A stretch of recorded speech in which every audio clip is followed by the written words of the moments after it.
What is up, everybody? My name is Scott Waters. Welcome to Life to Metal. Going to do a what's spinning today in the form of a contest entry, so stay tuned.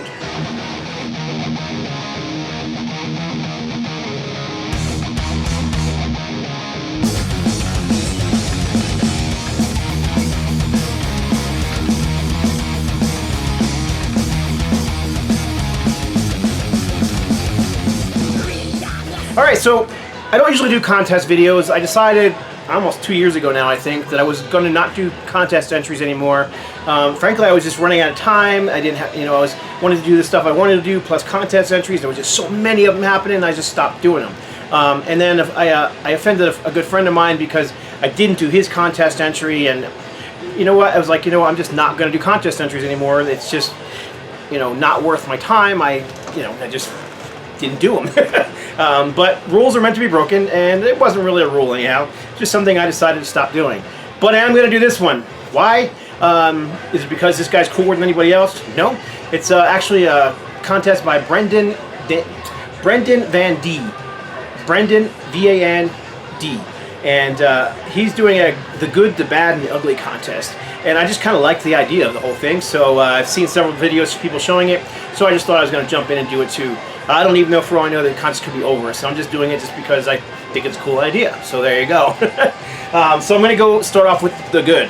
Now, I'm not exactly sure what the criteria was. I was thinking about it. Is it stuff does he want to see the most rare records, the hard find records, minty fresh records? I wasn't sure. Maybe records just have the most meaning to you. So what I did was I went with a little bit of all of that. So the first three I'm going to show off quickly were just records that are somewhat rare and hard to find, or very pricey, and also have some meaning to me. So this is the Heathen's Rage EP, which I've shown before. Man, there's a lot of glare on that side, so I'll go this side. 3-song EP, New Jersey-based speed metal band, Heathen's Rage. Huge fan. You guys know, I pumped it up for years. Recently released some stuff of theirs on my own No Lights and Metal Records label. So, but this EP was for a while selling between $500 and $600. I think since the releases have come out from No Remorse Records, that it's gone down in price quite a bit, but it's still well over $200. And this was a gift from a VC member who I won't mention because he asked me not to.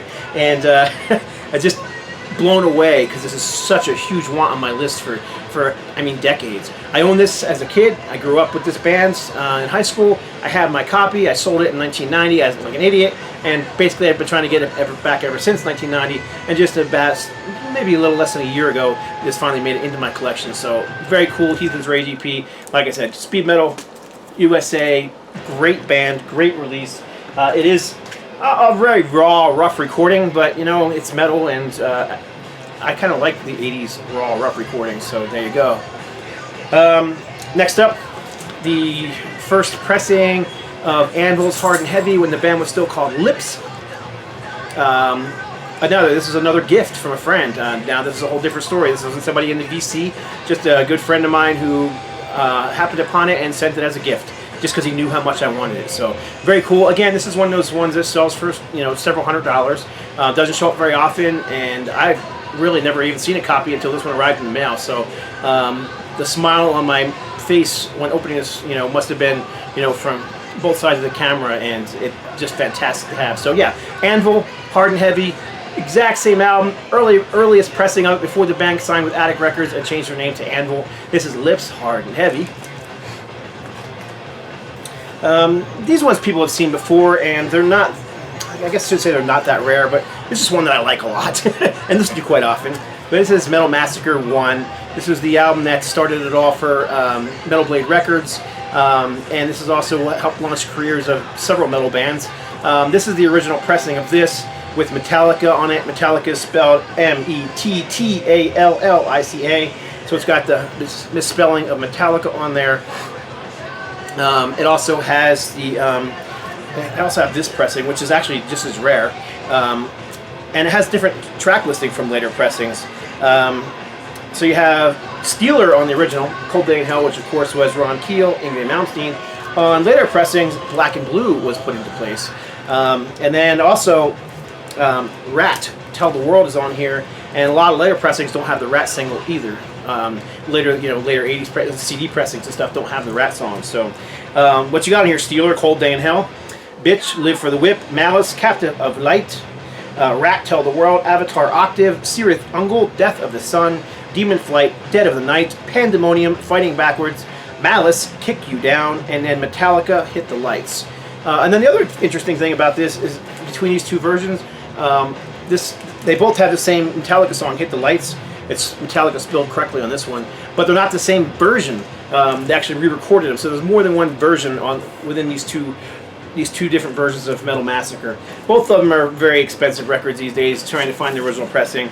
So super glad to have these in my collection, and yeah, so there you go. Those are a couple more of the good. A few more good.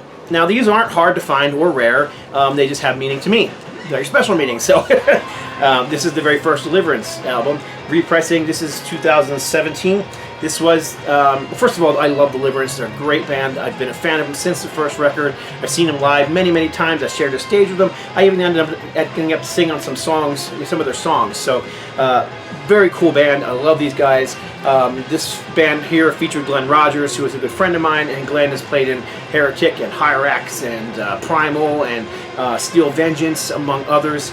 And so it's a great record. However, what's so special about this particular copy of the record is this is the first album that was pressed to my No Like Tomorrow Records label. So we did a fundraiser to raise the money for this, which helped us sell these copies, which helped us fund the next projects. So that's how No Life Till Metal Records basically started, was through this Deliverance record. And yes, I did redo the cover for this one. So very personal album for me. I love this album, and I think we still have copies of this left if anybody's interested. And then Ultimatum. This is my band. So there's obvious reasons. This was the first album ever pressed to vinyl, and this was Heart of Metal, 20 Years of Ultimatum. This is basically a compilation, sort of. It has 4 new songs that had been recorded just for this particular album, and it's got some remixed versions of some other songs. So Blood of a Thousand Hills, Scattered Body Parts, Hook, Line, and Sinker, Rip and Tear were all brand new songs just for this album. And then Into the Pit, from Into the Pit, Heart of Metal, Mortal Stomp 2008 is on here. Mortal Stomp 2008 was never released on a record. It was a track that we recorded for actually for the Christian Metal Realm compilation CD.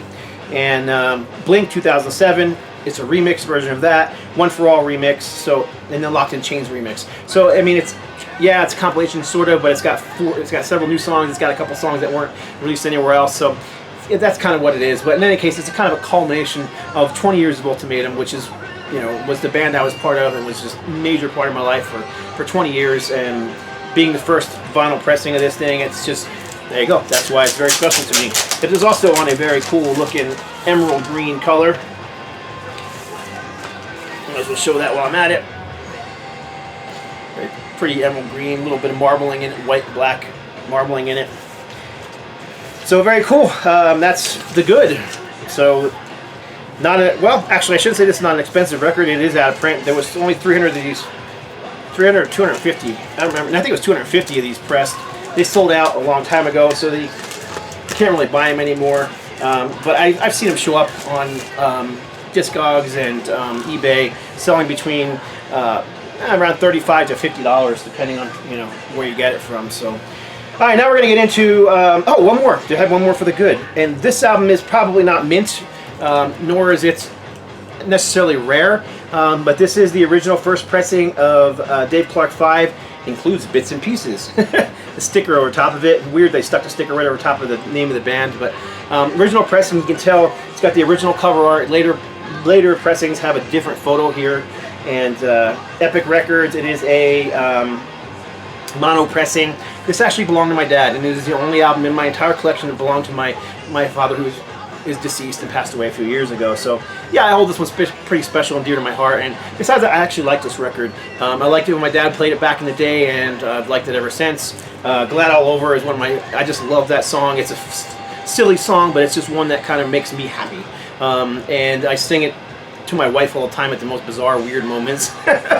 It's been covered by several bands as well. TT Quick comes to mind. Kiss is covered. Dave Clark 5. So anyhow, just a cool record. So there you go. That's all the good. So now we're going to get to the bad. And I decided not to show records that I didn't like because I didn't like the music. I do have a few of those, mostly on CD, and they're more collection fillers than anything else. Instead, what I thought I would do was show just some albums that have some issues. Basically, I don't usually keep bad records in my collection, but I do have a handful, and I'll show some of those off.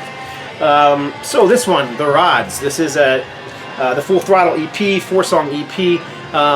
It was still in the wrapper, still in the shrink wrap, and this is the reason I don't leave shrink. One of the reasons I don't leave shrink wrap on old records. So here is this brand new record, still in the shrink wrap, and record is supposedly mint, and the record is mint. But as you can see, the shrink wrap had become part of the ink, and over the years of being smashed into somebody's record collection with the shrink wrap on it,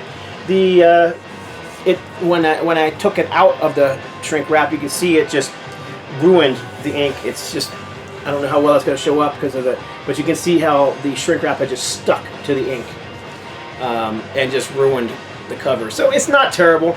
It's still playable. It's still in decent condition. I'm not going to, unless I see a better copy, I'll grab it, but I'm not like worried about running out and finding other ones just because of that little minor thing. But yeah, that's what makes it bad. It is a good record. It's a good EP. It's just unfortunate that someone left it in shrink wrap for 25, 30 years and it got destroyed because of that. You're better off putting it in one of these sleeves that comes off and on and doesn't stick to the, it wasn't tight, it's stuck to the ink. This next one, let me see, there's another one here like that. Oh no, that's in the bad. This is the bad. So yeah, this is an original pressing of the second Amboy Dukes album. This is Migration, Ted Nugent, Amboy Dukes. You can see a young, teenage, 16-year-old Ted Nugent right here and right here. Yeah, this album is not horrible. I keep it in my collection. I actually have a brand new mint pressing of this. It's a a repressing, which looks almost identical to this. But I've had this pressing in my collection for a very long time. It's my copy. That's kind of how I look at it. It's got bends. You can see on the corner here a huge bend. It's got tears. It's got ring wear. Anything that any flaw that mint collectors find with a record. This one probably has all those. It's on the original mainstream label, but as you can see, this record is. Let's see how well that shows up on there. I'm sure you can see it's pretty tore up. It plays. It actually doesn't skip, but man, it's got a lot of noise. So I probably should have to try cleaning to see if I would clean up any, but it's got so many surface scratches. I can't imagine it would clean up that much.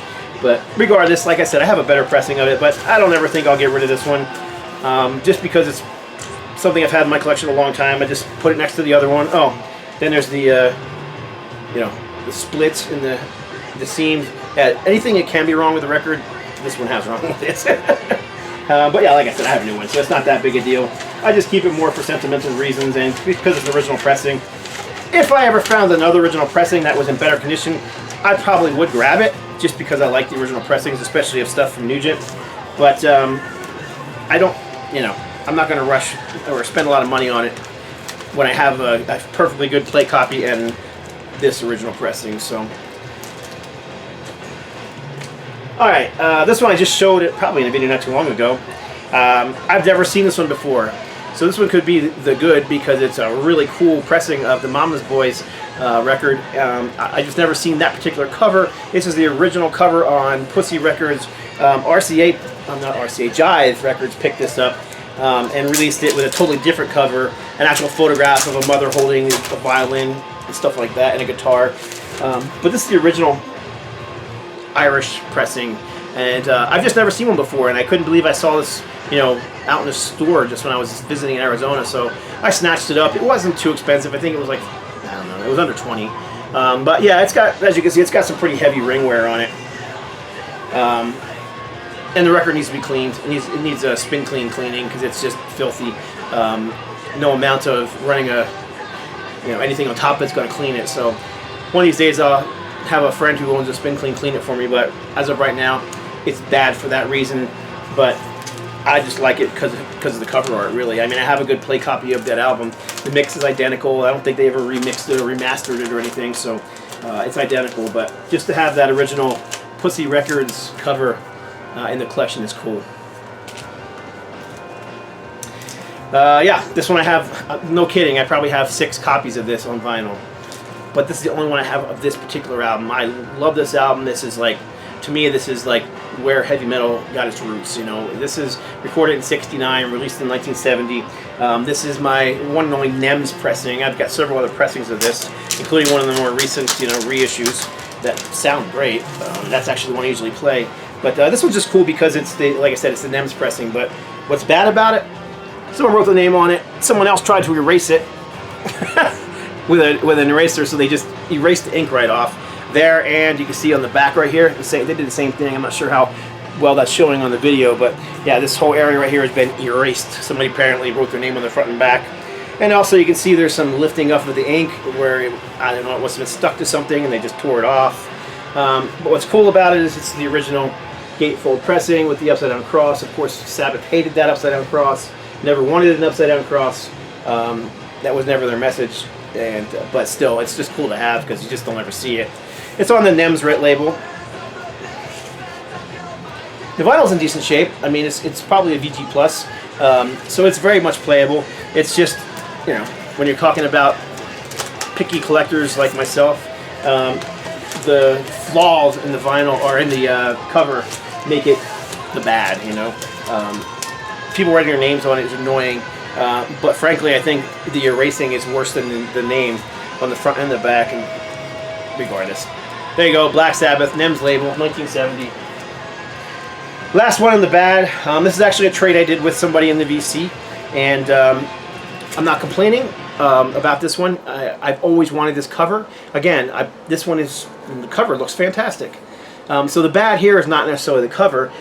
Super glad to finally have a copy of the Albert's production release, the original Dirty Deeds Done Dirt Cheap, as opposed to the US pressing, which has a different cover and different track listing.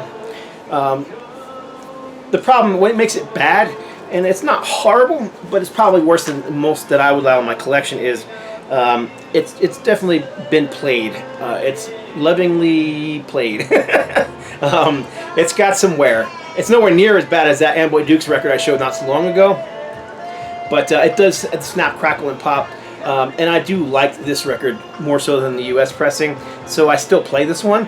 And I know I just put up with the snap, crackles, and pops. It ain't that big a deal. If you're a record collector of any length of time, you're used to that. So, but yeah, not bad. It's not warped or anything. You could just see someone had a needle that wasn't, you know, they didn't keep their needle up, so it's got some groove wear on it and things like that. But again, this just as easily could have been in the good, just because it's such a, you know, hard record to find, especially in the US. I'm sure they show up more, you know, a little easier in Australia. But here, yeah, you never ever see these, and if you do see them, they're, you know, well over $50. I mean, I haven't looked for them in a while, so last time I did look for them, they were over $50. So I would imagine they're probably higher than that now. AC/DC, Dirt Deeds Done Dirt Cheap. Now we're gonna get to the ugly. In general, I don't keep ugly records in my collection. I throw them away. I actually had to go look because I had a few of them that I was thinking of, like, oh, I threw that away. I had a Celtic Frost record that someone sent me that was just so bad. I mean, it was just so bad. I wouldn't even put it in my records. I just had it sitting on the wall off to the side. I ended up throwing it away. I had a Tesla single for Little Susie, same thing. Tore up, just in horrible shape. Someone sent it to me, and I was just like, I don't even want it in my collection. It's just garbage, so I ended up throwing it away. I do have these two that I will show, though, that are the ugly. First of all, I'm going to show this one. This is Jimi Hendrix Together along with Lonnie Youngblood. Not a great Hendrix record, and where I got this from was I went to a record show and I bought a Hendrix record from the seller, and he said, oh, I have this other record behind the table. He goes, I can't sell it. He goes, it's not in good enough condition. He said, but you can have it if you'd like it. I said, yeah, I'll take it. Cool, I never owned this one, so I took it. But yeah, this thing is just, so you got a hole punch in there. It's taped together. It was obviously taped together many years ago because the tape has since turned yellow and brittle. It has, the spine is really tore up. You can see the record pops out the bottom. It's just, this cover is just tattered and torn. It's even got some water damage to it. So yeah, this record has seen better days. And then the record itself, which I didn't even bother putting it into a new sleeve. It's still sitting in this crappy sleeve it's sticking out of. Looks like someone probably used it as a frisbee, or, you know, maybe the dishes were dirty and they needed something to eat on. I don't know. It's just nasty. So yeah, I keep it just because I think it's kind of cool. I would never put my needle on this record. I never have. And why I think this is cool and keep it, I don't know. Like I said, I usually kind of throw stuff like this away. But I don't know. I just never owned this. Thought it was a kind of a cool Jimi Hendrix piece, so I just keep it because I like it. There's no other reason for it. It actually don't even keep it with my other Jimi Hendrix records. I keep it in a separate part of my collection, just because it's so tattered and torn. But what can I say? It won't get any more tattered and torn than it is now in my collection, because I will keep it from getting any worse. But can't stop tape from getting brittle. You can't stop edges that are already worn. So Jimi Hendrix, Lonnie Youngblood together. And that might actually be a bootleg, I'm not even sure. And then finally, this is one I'm keeping just temporarily. This was sent to me in the mail. It was brand new, still sealed, old stock, from the 80s. And another reason that I don't like to buy old records that are still sealed or still in the shrink, because, yeah, this is a really good record. The problem with it is, it was in the shrink for so long that these shrink warped the record considerably. Now, showing a warp on line is going to be really tough, or on the, on the video. But let me see if I can at least tempt it. The warp is so bad. It's like, I didn't put my needle on it. I tried it once. It was like a, a skateboard jump. You put your needle on it, it was go dunk, dunk. So that didn't last long. It's just that bad. How bad this record is warped. Unfortunately, it's so. These 80s records were so freaking thin. Getting them to flat, even in the vinyl flat, is difficult. I tried flattening this one, so this is actually flatter than it was when it came to me. Brand new and still sealed. But I'm looking to replace the record, so I'm holding on to it mostly because the cover, other than the, the saw cut, is in pristine condition. It still has the shrink wrap on it, still has the hype sticker. So if I do happen to find a better copy of the vinyl and the cover's tore up, I have, a better cover to replace it. So that's the reason it's still in my collection. But yeah, the vinyl is so warped, it is not even playable. Once I once I do replace this record, the record will be going in the trash. I just hate old records like that. They're just garbage. They're just taking up space. So I won't be passing it on to anybody else. So there you go. That's my entry into Brenden, I keep saying I want to say Brenden Van Die's contest. Hope you like this video. It was a little different from what I usually do. What I will be doing next is an all-metal vinyl update, and shortly after that I'll be doing another 7-inch vinyl update. And that's it. Appreciate y'all watching. God bless. Stay strong.